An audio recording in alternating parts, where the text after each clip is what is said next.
de grand. Ah, c'est un peu court là. Vangsa était à l'arrêt.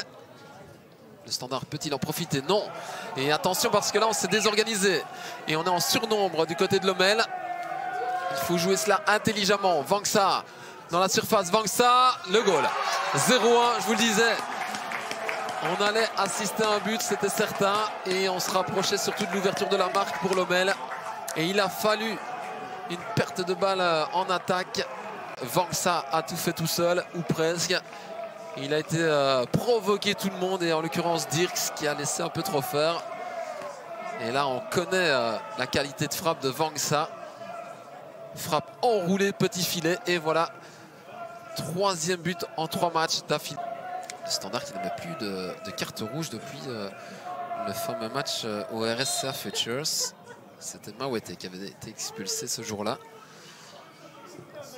Alors le coup franc au 2e, Lalic, la reprise et le 2e. 0-2, le break est fait. La punition dans la foulée, juste après le carton rouge. Et Lalic a inscrit son petit but. Bah, ça va lui faire plaisir forcément puisque c'était son anniversaire. Pour fêter ses 18 ans, Lalic à la retombée de ce ballon, la reprise de volée. Le petit rebond qui gêne Poitou. Compliqué pour un gardien. En plus il a la vue masquée. 0-2, Lommel se met à l'abri dans cette rencontre et Lalic, ils encaissent le 0-2. C'est cruel.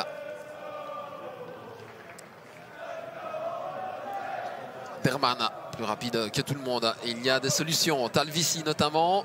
C'est vers lui que l'on adresse ce ballon. Talvici, Poitou, Salès et le 0-3. Ah, ça va tourner... Malheureusement, j'ai bien peur à la débandade là pour le SL16. Coup sur coup là. Meilleur buteur de cette équipe, Salès participe à la fête. 8e but pour l'attaquant brésilien. Talvici qui se heurte d'abord à Poitou et puis Salès.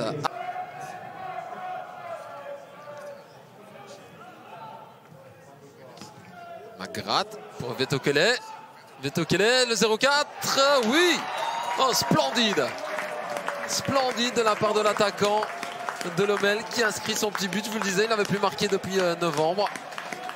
Et voilà, le 0-4. Donc l'addition est lourde pour les Liégeois qui en prennent encore 4, j'ai envie de dire. Même.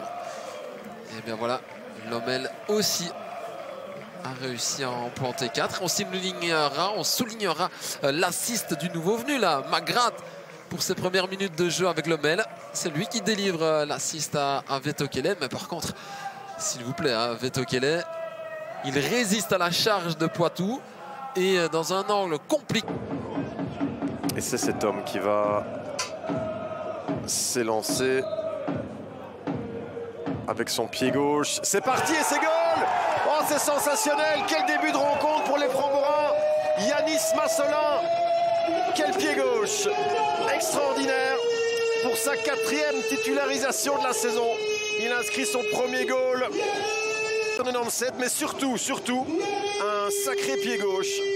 Et ça mérite bien un petit ralenti. Bon, ça c'est la fin, mais regardez-moi ça, le début. Ah ouais, magnifique, Boreuse qui bouge à peine et il n'y avait vraiment pas grand-chose à faire là. Kadiri qui vient de rater le 2-0. Le déboulé, le premier de Francotte, ça passe et le centre en retrait maintenant. C'était bien joué, la récupération pour le 2-0. Boreuse, ça va rentrer, oui. Ça rentre pour les Francs-Borins. Corentin Lavie, quel début de rencontre extraordinaire. Francotte au départ, le débordement, le centre n'était pas si mal joué que cela, mais là, quelle approximation de Sheldon Bateau. Massolin tente sa chance, Beau repousse dans les pieds de Corentin Lavie qui pique sa tête et c'était évidemment très habile parce que ça met à mal Boreuse pour reprendre cette balle et ça fait surtout 2-0 pour les Francs-Borins. Grosse surprise au stade Robert Urbain avec... Et donc les Francs-Borins peuvent se donner un petit peu d'air alors que l'on approche de l'heure de jeu maintenant.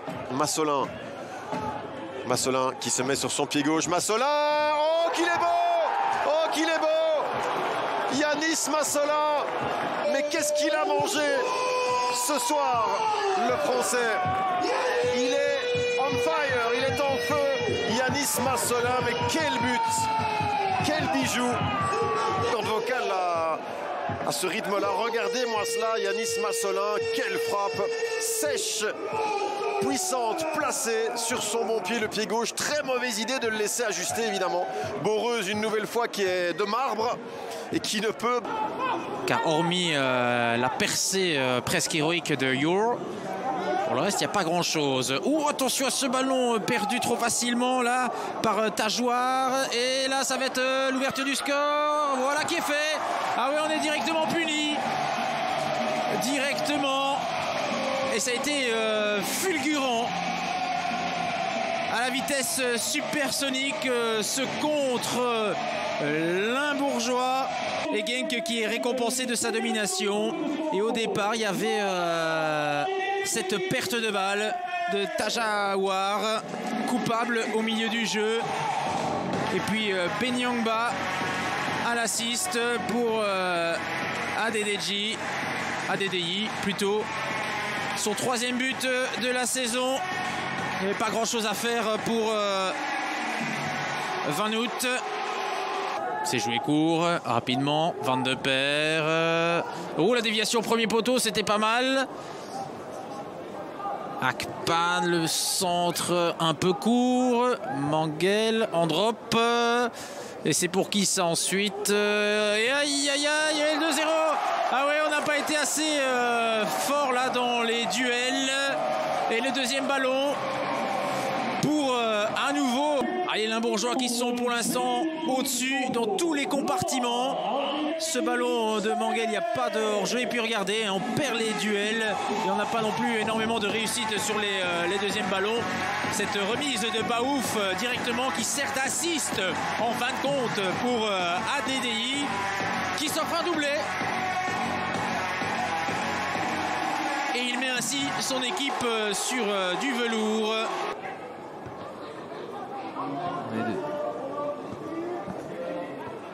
Et on nous siffle qu'il y aura 3 minutes de temps additionnel. Oh, eh bien voilà, 3 minutes supplémentaires, mais avant, il va falloir encore digérer ce troisième but encaissé avec Dacosta, qui cette fois-ci la met dedans. C'est déjà la 7e fois de la saison qu'il effectue un super sub. Et Dacosta qui... plus prompt là que Colassin. Et 1 et 2 et 3-0 pour le Young Genk. L'attaquant de pointe d'Osserin, 2 buts cette saison face à Jens Tunkens. Les petits pas d'élan, point trop d'enfants.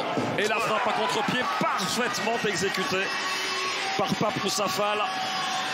3e but et surtout le premier dans cette rencontre pour les Cérésiens de l'attaquant. Tunkens pris complètement à contre-pied. C'est bien frappé de la part de Fall pour corriger sa faute de tout à l'heure qui avait amené le but de Pape Moussafal. Valaker, les petits pas d'élan, la frappe hors de portée de Marqueron. Ce tir de Thibaut Valaker, de Dan Beekmans. Ouais, c'est bien frappé, hein, c'est puissant.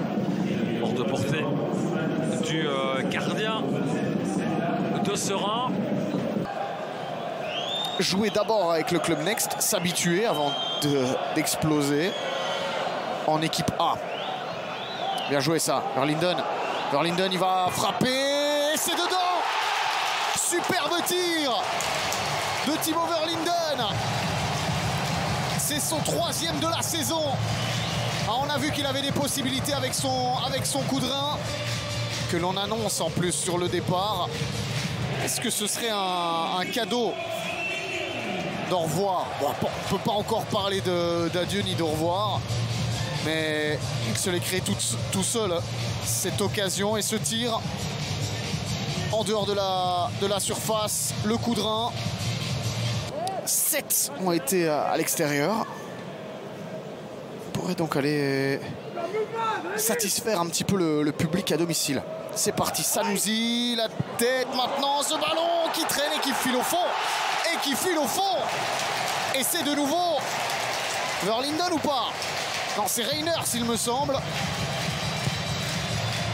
Et qui a touché ce ballon en dernier? Qui a vraiment inscrit ce but?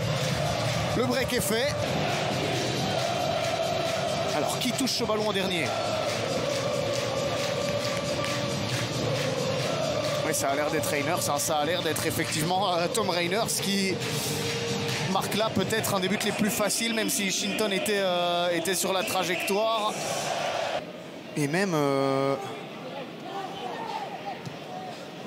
3-5-2, il me semble. Bon, attention, quelle belle passe. Et on l'a offert ce but. On l'a offert à Charlie Keita qui n'en demandait pas tant. Il y avait un bon geste défensif. Et puis finalement, c'est la Bérésina, c'est l'incompréhension la plus totale. De tout, de lucidité et d'expérience. On laisse ce ballon filer. C'est Taibi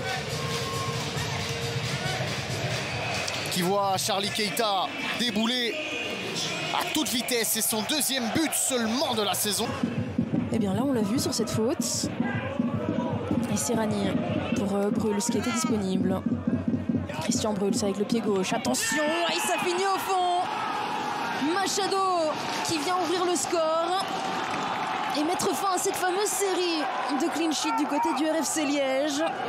3 matchs sans encaisser pour Kevin Debatty. Quand même, hein, ça faisait quelques minutes que ça commençait à être le feu dans la surface du RFC Liège. Christian Bruls qui a tout le temps de bien placer sa galette. Et résultat, 0-1, Zulte Waregem qui mène et le RFC Liège qui va devoir courir après le score. Il répond bien présent. Ici, il y a une main de Mouchant. On va laisser l'avantage. Attention, Ndour qui est parti face à Debatty. Et ça finit au fond. Le but du break pour Ndour qui vient un petit peu éliminer tous les espoirs du RFC Liège. Il reste 20 minutes, certes, tout est possible. Mais ils viennent encaisser ce but au pire moment. On revoit ici la phase. Tout part de cette perte de balle de Mouchant. Et puis derrière, Ndour, il était parti. Bonne passe de la part de Yellowson, qui certes pour le moment n'a pas encore marqué de but. Mais pourtant, qui s'est déjà montré décisif. Pour l'instant, cette défense ostandaise est infranchissable. Et Robilaz joue parfaitement son rôle de piston droit. Osifo, ça sera beaucoup trop court pour Bossin qui loupe sa sortie. Et le cadeau offert à Jellert Van Landscoot. Il ne s'est pas fait prier, le numéro 18 flandrien, pour ouvrir le score. Après un ballon pas suffisamment dosé là pour Liam Bossin.